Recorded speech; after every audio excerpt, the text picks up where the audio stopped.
Hi everyone, welcome to EduChemy, and today we are going to start a very new initiative called UPSC CSC Masterclass Program for Prelims and Mains. ये बिल्कुल free initiative होगा आपके लिए और ये initiative को हमने start किया है कि आप अपने यूपीएससी प्रिपरेशन को डेली ट्रैक कर सकें और ये देख सके कि आप किस डायरेक्शन में जा रहे हैं. इसके अंदर we will cover some prelims related question जो काफी एग्जाम रेलिवेंट रहेगा और इसके अलावा हमारे जो मेंस इनिशिएटिव है उसमें हम लोग डेली आपको एक क्वेश्चन दिया करेंगे जिसको आपको समझना है और उसके बाद आपको उसको अटेम्प्ट करना है, उसका आंसर लिखिए और जो है आप उस आंसर को सबमिट कर सकते हैं जिसको इवैल्यूएट किया जाएगा by our dedicated mentor. Provide an overview of the diverse challenges associated with management of e waste in India. Now you have to answer this within the word limit of 150 words. So this is a 10 marker question and we have already discussed the maximum time that you can dedicate in the real exam while answering a 10 marker question is 7 minutes. तो 7 minutes का आप एक timer लगा लीजिए अपने पास. अगर आप mobile रखें तो मोबाइल में भी लगा सकते हैं. If you have a stop watch please 7 minutes का आप उसमें काउंटडाउन लगा सकते हैं and start framing an answer. Now first हम वी विल डिस्कस की from which part of the syllabus the question has been asked. As we have told you that the questions that are asked in mains are specifically related to the syllabus given by UPSC. If you'll see the syllabus of General Studies 3, you will find a topic called conservation, environment pollution and degradation, environmental impact assessment. Now, e-waste or e-waste pollution is related to environmental pollution and degradation. You know, e-waste की वजह से काफ़ी degradations होता है, health issues होता है और बहुत सारे problems होते हैं.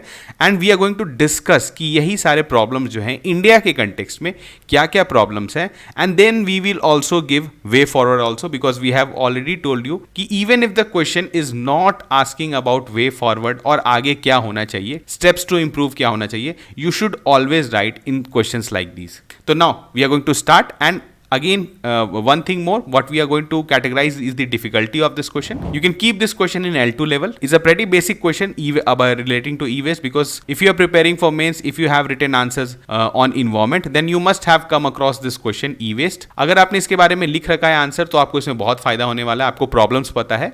लेकिन we will still keep this question in L2 level because it requires a little bit of depth of information. जैसे प्रीलिम्स के समय क्या होता है कि जनरल रीड की ई-वेस्ट क्या होता है और इसके बारे में क्या लॉज है, बस हमने ये पढ़ रखा रहता है. लेकिन क्या इसके साथ रिलेटेड प्रॉब्लम्स है इसके बारे में थोड़ा सा इन डेप्थ नॉलेज चाहिए जो कि आपको जरूरी पड़ेगा इस क्वेश्चन में. That's why we have kept this question in L2. तो चलिए करते हैं start. Now the first we are going to do is to introduce the question to the examiner. अब हम लोग यहां पर कुछ डिस्कस करेंगे, आप इस चीज को ध्यान में दीजिएगा. Now you can define e waste. E waste को आप कैसे लिख सकते हैं? E waste refers to discarded electronic devices like computers, phones and appliances. Improper disposal can harm the environment and health due to toxic material, urging proper recycling and management. Now this is a very generic introduction. हमने इसको जान के लिखा है because you can start with this kind of introduction also. But at the same time अगर हम लोग value added introduction की बात करें और क्योंकि question is in context of India तो इस तरह के टॉपिक्स में इट गिव्स यू मे से आपको एक मौका देती है यूपीएससी कि आप अपने नॉलेज को यहां पर दिखा सकते हैं. नॉलेज को इन द सेंस मतलब आप करंट अफेयर से कितना ज्यादा कनेक्टेड है. Now if this a question is based on e waste तो सबसे पहले आपको ऐसा किसी क्रेडिबल ऑर्गेनाइजेशन का डेटा कोट करिए जो कि आप बोल सकते हैं जो पॉल्यूशन कंट्रोल करती है या फिर इस तरह के स्टैट्स को मेंटेन करती है. तो इंडिया के केस में सेंट्रल पॉल्यूशन कंट्रोल बोर्ड है आपका सीपीसीबी. तो आप एक डेटा कोट कर सकते हैं. According to central pollution control board CPCB, India generated more than 10 lakh tons of e waste in 2019 to 20. इसके बीच में मतलब आप समझ सकते हैं कि India approximately generates 10 lakh tons of e waste every year. तो यहां पर ये एक जो डेटा है and you are quoting along with the body responsible. तो दिस ये जो आपके स्टेटमेंट को जो है ये क्रेडिबल बना देता है. तो इसी कारण मैं हमेशा बोलता हूं कि आप whenever a topic like this where you can you may say give input of current affairs, जहां पर आप कुछ करंट अफेयर्स का इनपुट दे सकते हैं तो डेफिनेटली दीजिए. But at the same time किसी जो कंसर्न बॉडी है उसको अगर आप कोट करते हैं तो आपके पूरे सेंटेंस का, पूरे पैराग्राफ का जो है वो क्रेडिबिलिटी इंक्रीज कर देता है. तो हमने सीपीसीबी को यहां पर कोट कर दिया. आपने इसी तरह से आप कुछ और भी ई वेस्ट का डेफिनेशन दे सकते हैं. Now you can draw a diagram also. आप एक सर्कल बना दीजिए ई वेस्ट, आप उसमें ड्रॉ करके बना सकते हैं कंप्यूटर एंड अप्लायंसेस. ठीक है, उसके बाद जो और भी ई वेस्ट जहां जहां से जनरेट होते हैं आप सबको एक डायग्राम में भी बना के दिखा सकते हैं. तो एग्जामिनर को अच्छा लगेगा कि you are knowing about e waste. तो हमने इंट्रोड्यूस कर दिया.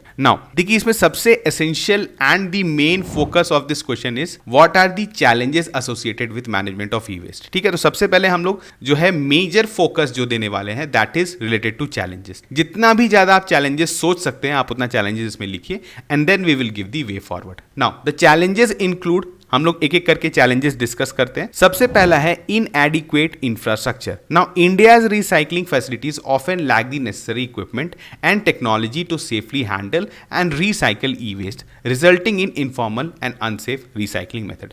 Now this is the major challenge India में कि इनएडिक्वेट इंफ्रास्ट्रक्चर है हमारे पास जो है, आप बोल सकते हैं जो कन्वेयर बेल्ट्स यूज होते हैं इस तरह के वेस्ट को सेपरेट करने के लिए, वो नहीं होता है। और भी बाकी बहुत सारा इक्विपमेंट्स है, प्रोसेसेस है, मतलब ई वेस्ट को सेग्रीगेट करने का और उसके बाद उसको रिसाइकलिंग करने का, जो कि बाकी डेवलप्ड कंट्रीज में यूज होता है and that are quite safe. तो इस तरह का हमारे पास इंफ्रास्ट्रक्चर नहीं है, या फिर आप बोल सकते हैं स्टोरिंग ग्राउंड्स नहीं है। बहुत जगह लैंडफिल्स में आपको जो है ई वेस्ट देखने को मिलता है, जो कि अगेन हेल्थ हैजार्ड क्रिएट करता है। तो ना ही हमारे पास वेस्ट स्टोरिंग का इंफ्रास्ट्रक्चर है, ना ही उसको आप बोल सकते हैं जो सेग्रीगेटिंग का है, और रिसाइकलिंग का भी इंफ्रास्ट्रक्चर अवेलेबल नहीं है। तो this is a major loop hole in our e waste management. Now moving on to the second important part is informal recycling sector. Now a significant portion of e-waste is managed by informal sector which employs rudimentary methods like open burning and manual dismantling, leading to health risk of workers and environmental pollution. हमने बोला कि infrastructure नहीं है। Other most important part है क्या कि जो India में जो ई वेस्ट का रिसाइकलिंग होता है that is done by informal sector.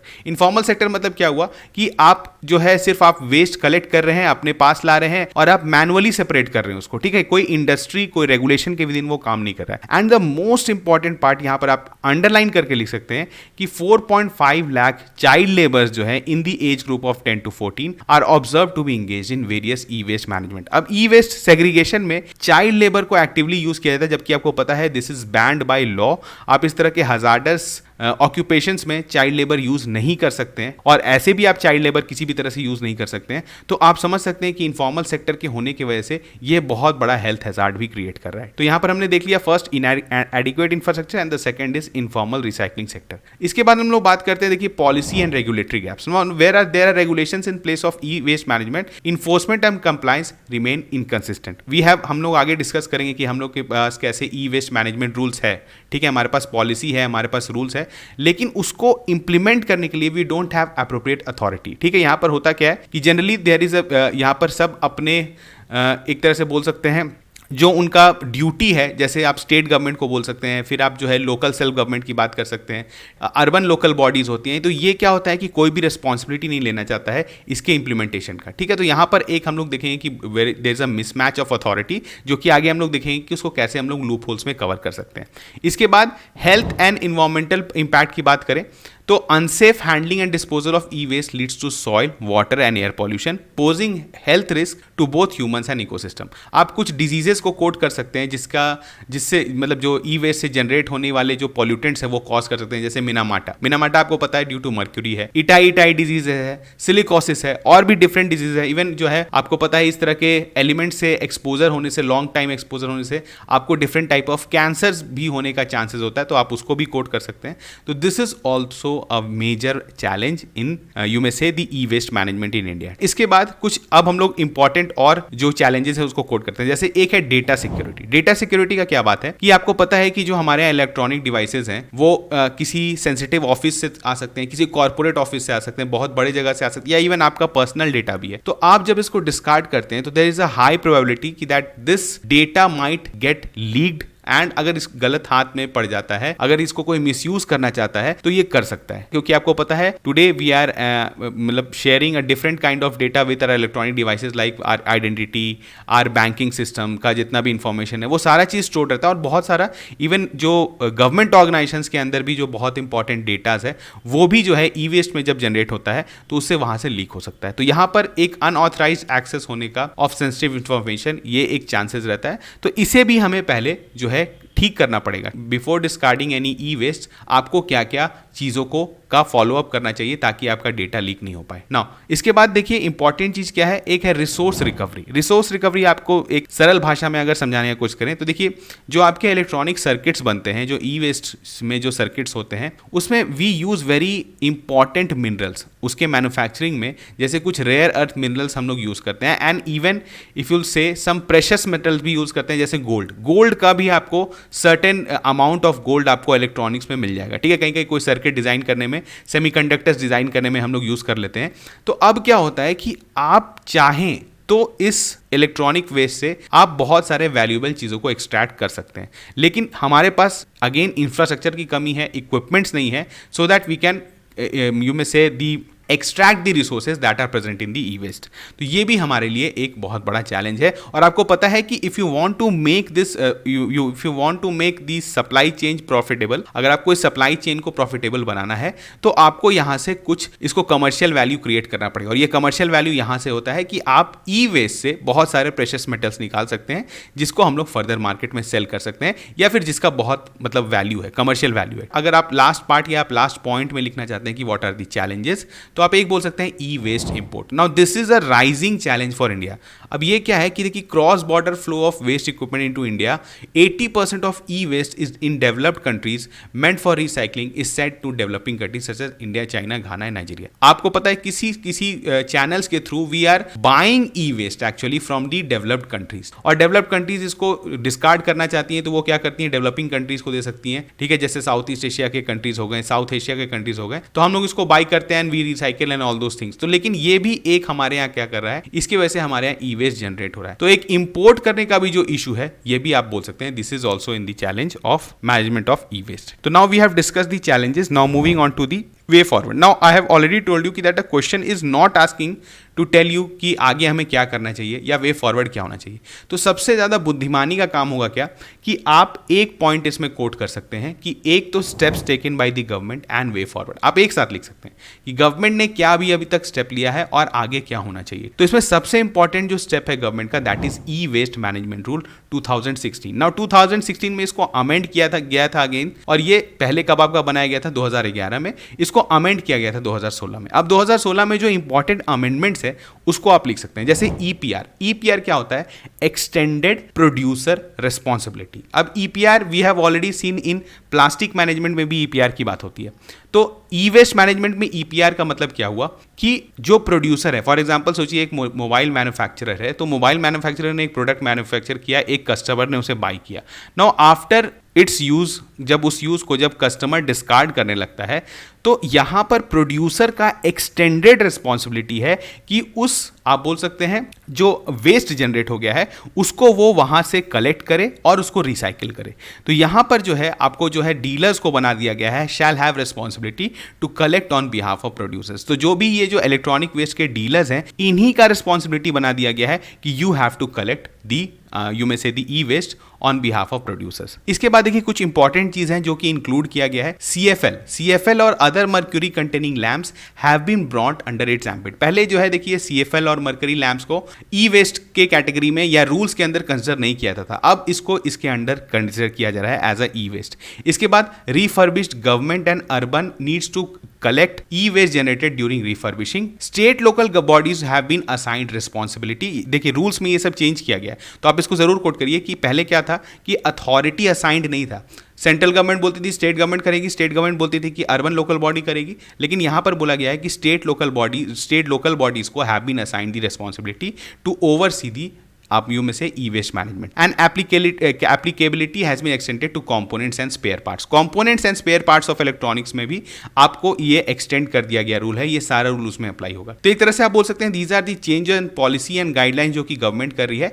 तो आपको जब भी ई वेस्ट से अगर क्वेश्चन आए तो आप ई वेस्ट मैनेजमेंट रूल को जरूर कोट करिए। अगर प्लास्टिक वेस्ट से आए तो प्लास्टिक वेस्ट का जो रूल है उसको कोट करिए, तो जाके आपका थोड़ा सा एक आंसर जो है वो अच्छा दिखता है। नाउ अब आप वे फॉरवर्ड में क्या लिख सकते हैं, कुछ लिख दीजिए, जैसे growth of register registered waste processing units. Now अब हमने बोला कि जो मैक्सिमम जो ऑलमोस्ट 90% जो ई वेस्ट मैनेजमेंट सेक्टर है दैट इज अनऑर्गेनाइज्ड। जो अगर रजिस्टर्ड वेस्ट प्रोसेसिंग यूनिट्स हम लोग क्रिएट करते हैं तो उसके विद इन भी जॉब क्रिएट होगा और ये सेफ भी होगा एंड रेगुलराइज भी होगा। तो यहां पर आप बोल सकते हैं कि this is a very important thing, क्योंकि सबसे बड़ा दिक्कत क्या हो रहा है कि हमारे यहाँ जो फॉर्मल सेक्टर के जो अभी जैसे आपको पता है एक नया प्रॉब्लम क्या है कि जो फॉर्मल सेक्टर के जो जहां पर रिसाइकलिंग हो रहा है वेस्ट का, उनके पास रॉ मटेरियल नहीं है। इसका मतलब क्या है कि जितना भी रॉ मटेरियल है ई वेस्ट का दैट इज गोइंग टू मतलब इनफॉर्मल सेक्टर। तो फॉर्मल सेक्टर में जो बना के बैठे हुए हैं पूरा रिसाइकलिंग सेंटर, उनके पास रॉ ही मटेरियल नहीं है। तो अगर हम लोग इनका रजिस्टर्ड वेस्ट प्रोसेसिंग यूनिट्स बढ़ाएंगे तो उनके पास रॉ मटेरियल भी आएगा और पूरी तरह से ये सिस्टम स्ट्रीमलाइन हो जाएगा। इसके बाद सेलिंग अनयूज्ड प्रोडक्ट्स। देखिए यहाँ पर अब हमें क्या है, कुछ कस्टमर के भी, और क्योंकि सबसे ज़्यादा जो है अगर आप अपने नेचर को बदल सकते हैं, कस्टमर के नेचर को बदल सकते हैं। जैसे आपको पता है कि आज के टाइम पे there is a mad rush to buy every new electronic device. अब आईफोन का 11 के बाद 12 खरीद लेते हैं, 12 के बाद 13 खरीद लेते हैं, जबकि उसका कुछ खास यूज़ नहीं होता है। तो इस तरह से हमें कुछ कंज्यूमर के भी आप बोल सकते हैं मेंटालिटी को चेंज करना पड़ेगा, अवेयरनेस क्रिएट करना पड़ेगा कि आप मिनिमल ई वेस्ट जनरेट करें। तो जैसे यहाँ पर आप बोल सकते हैं एक सेलिंग अनयूज्ड प्रोडक्ट्स, ये भी एक तरह का तरीका है कि आप जो इलेक्ट्रॉनिक डिवाइस जो है जैसे जो आपके पास पड़ा हुआ है जो कि यूज़ नहीं हो रहा है, that will convert into e waste, आप उसको सेल कर दीजिए। तो इसके लिए अगर वी क्रिएट न्यू फोरम्स, ठीक है, न्यू कंपनीज इसमें आए जिसमें आपका यूज इलेक्ट्रॉनिक्स आइटम को हम लोग रीसेल कर सकें अच्छे से, तो ये एक आपकी ई वेस्ट को जनरेट करने मतलब मिनिमाइज करने में मदद कर सकता है। ठीक है, उसके बाद अवेयरनेस अबाउट रिसाइकलिंग पॉसिबिलिटीज। आप ये भी बता सकते हैं कि क्या क्या पॉसिबिलिटी है रिसाइकलिंग का। आपको ई वेस्ट देने से आपको कुछ मॉनेटरी बेनिफिट भी मिलेगा। तो इस तरह का अगर आप अवेयरनेस क्रिएट करते हैं तो कंज्यूमर साइड से ई वेस्ट कम जनरेट होगा। तो हमने लिख दिया steps taken by the government and way forward. आपको ये जरूर लिखना है, because if you will not right this the question will become मतलब विल रिमेन इनकम्प्लीट। क्योंकि जस्ट आपको सारे चैलेंजेस को बता के अगर यहीं पे छोड़ देते हैं तो पूरा एक अजीब इनकम्प्लीट टाइप का आंसर लगता है। ठीक है, तो इसी कारण हमेशा कोशिश करिए कि यू राइट वे फॉरवर्ड। 2 ही 3 पॉइंट लिखिए, लेकिन लिखिए। Now the last thing is conclusion. ठीक है, तो कंक्लूजन में हम लोग कैसे करेंगे, addressing this challenges require a holistic approach involving public awareness campaigns, improved waste management infrastructure, stricter enforcement of regulations for formal recycling systems and collaboration between governments, industries and communities। आप इस conclusion को कहीं note down भी कर सकते हैं। अगर if a question comes to e waste management, a question comes to plastic waste management, या किसी भी वेस्ट मैनेजमेंट में आपका आता है, तो you can write this conclusion. बस आपको इसमें थोड़ा सा ट्वीक करना पड़ेगा। तो इस तरह से अगर आप लिखेंगे तो you will get maximum marks, जो कि आपको पता है अराउंड 10 मार्क्स का क्वेश्चन है, तो you will get around 5.5 to 6 marks. अगर आपने इसको अच्छे से एड्रेस कर दिया तो डेफिनेटली आपको अच्छा मार्क्स मिल जाएगा। तो चलिए मिलते हैं हम लोग नेक्स्ट वीडियो में, तब तक थैंक यू।